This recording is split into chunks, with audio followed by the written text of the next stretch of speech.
இந்த வீடியோவில் யாருக்காக நம்ம ஜெபிக்க போறோம்னா, ரொம்ப வருஷமா திருமணமாகி குழந்தை இல்லாம ஒவ்வொருத்தவங்களுக்கான நம்ம ஜெபிக்க போகிறோம். அதற்கு முன்பதாக ஒரு சம்பவத்தை வேதத்திலிருந்து நான் சொல்ல ஆசைப்படுகிறேன். 1 சாமுவேல் 1வது அதிகாரத்தில் நீங்க பார்த்தீங்கன்னா தெரியும். அன்னாள் அவங்களோட வாழ்க்கையில வந்துட்டு ரொம்ப வருஷமா குழந்தை இல்லாம ரொம்ப கஷ்டப்பட்டு கொண்டு இருக்கிறாங்க. அப்ப அவங்களோட வாழ்க்கையில அவங்க என்ன பண்றாங்கன்னா, ஒரு பொருத்தனை செய்றாங்க ஆண்டவருடைய சமூகத்தில். என்னென்ன பொருத்தனை செய்றாங்கன்னு பார்க்கும் பொழுது, எனக்கு நீங்க ஒரு ஆண் குழந்தை கொடுப்பீங்கன்னா, அந்த குழந்தையை நான் உமக்கென்று நான் கொடுப்பேன், உங்களுடைய ஊழியத்துக்கென்று கொடுப்பேன் அப்படின்னு சொல்லிட்டு அவங்க ஒரு பொருத்தனை செய்றாங்க. அதே வருஷத்துல கர்த்தர் அவங்களுக்கு கர்ப்பத்தின் கனியை ஆசீர்வதித்து தந்தார். நீங்க உங்களோட வாழ்க்கையில கூட இந்த வருஷத்துல கர்த்தருக்கு சித்தமானால் நீங்க பொருத்தனை செய்வீர்களானால் கணவன் மனைவி நீங்க சேர்ந்து ஒரு பொருத்தனை எடுங்க.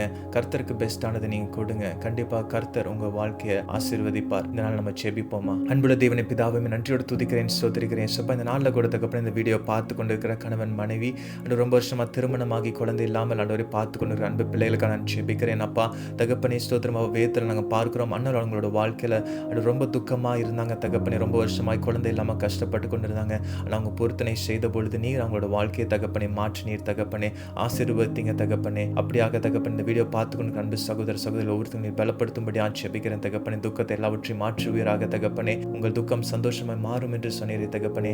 இந்த வருஷத்துல தகப்பனே உங்களுக்கு சுத்தமானால் அவங்களோட வாழ்க்கையில ஒரு அற்புதத்தை நீ செய்வீராக ராஜா. அநேக சாட்சிகள் நீர் எழுப்பும்படி ஜெபிக்கிறேன் தகப்பனே. அவங்க குடும்பமாய் சாட்சியாக உமக்கு என்று நிற்கட்டும் தகப்பனே. உடைய கரத்தில் அர்ப்பணிக்கிறேன். பெரிய காரியங்களை செய்யுங்க.